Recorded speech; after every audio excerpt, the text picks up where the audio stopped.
I'm 109 years old, and I can still do the New York Times crossword in pen. Every morning. I can tell you what I had for breakfast last Tuesday. Oatmeal with blueberries, same as always.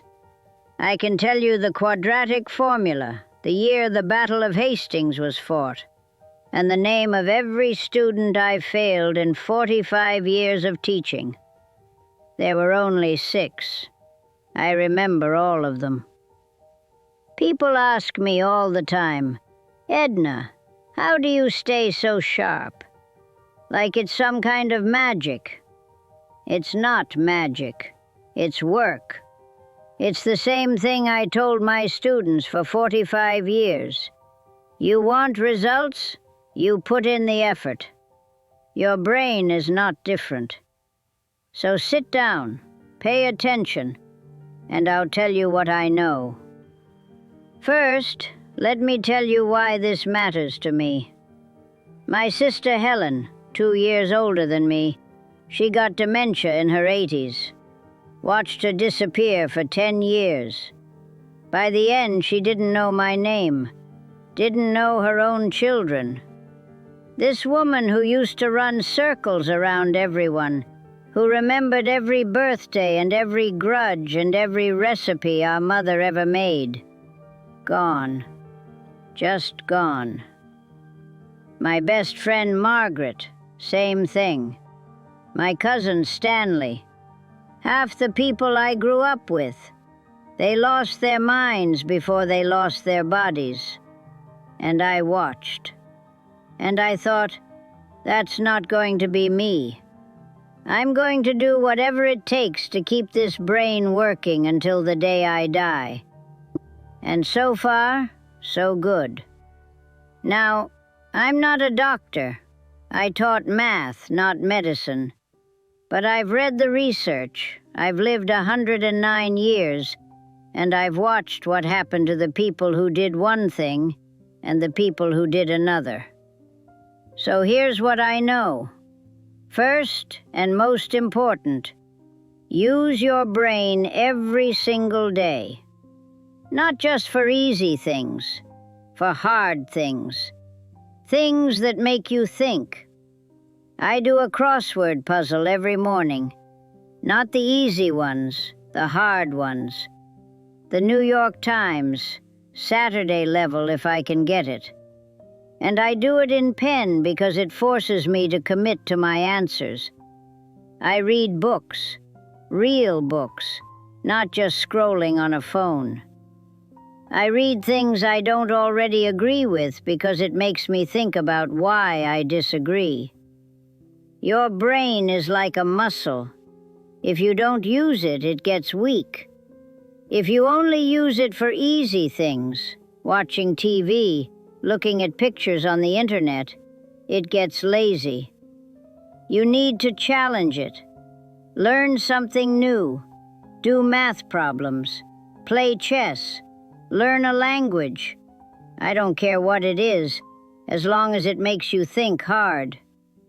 My sister Helen, God rest her soul, she retired at 60 and never opened another book. Watched television all day. Stopped doing anything difficult. And 10 years later, she couldn't remember her own name. Coincidence? I don't think so.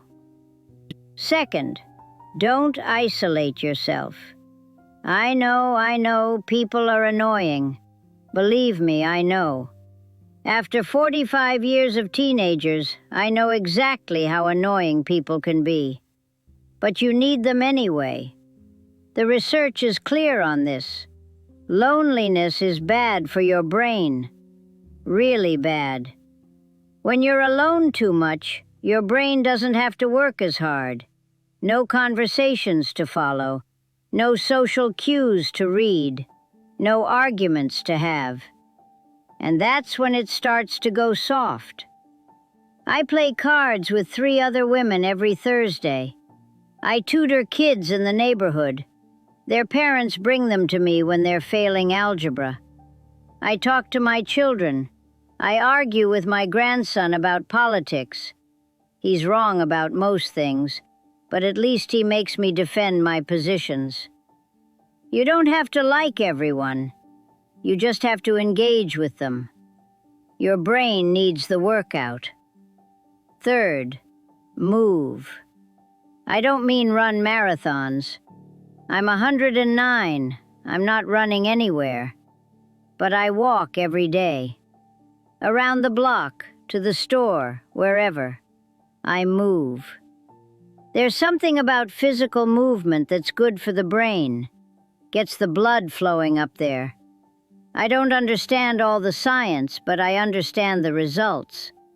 The people I know who sat around all day, their minds went faster than the people who kept moving. Simple as that. So get off the couch. I don't care if it's just 10 minutes. Walk. Garden. Do something. Your brain will thank you.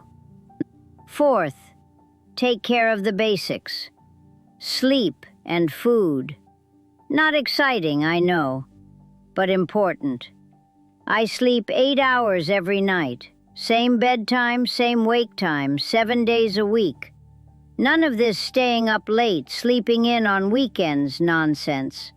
Your brain cleans itself while you sleep. That's real science. They discovered that. All the junk that builds up during the day, your brain flushes it out at night. But only if you actually sleep. And food. Eat real food. Vegetables, fish, olive oil. The Mediterranean stuff. I'm Polish. I grew up on pierogi and kielbasa, but I learned. Cut the sugar. Cut the processed junk. Your brain runs on what you feed it. Feed it garbage, it runs like garbage.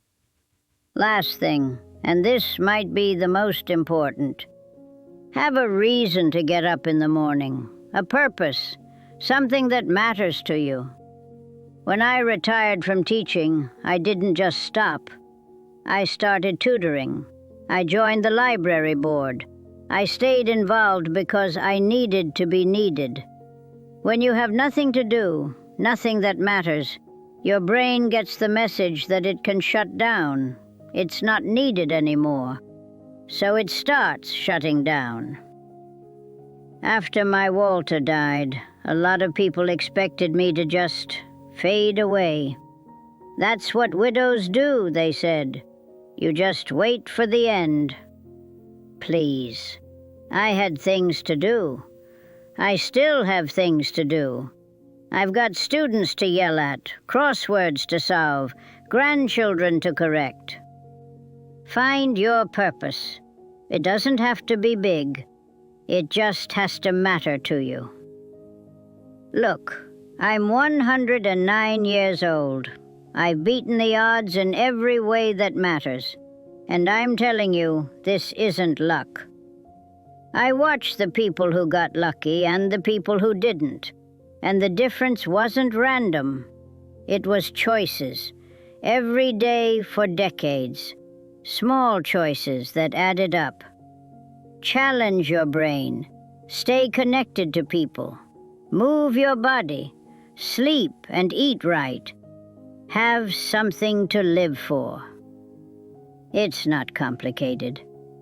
My students always wanted some trick, some shortcut. There aren't any.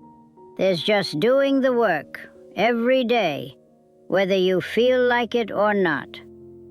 That's true for calculus, and it's true for keeping your brain. I've got maybe a few more years, maybe not even that. But however long I've got, I'm going to be here for it. All the way. Clear-eyed and sharp-tongued until the very end. Now, if you'll excuse me, I've got a puzzle to finish. 43 across is giving me trouble. Go do your homework.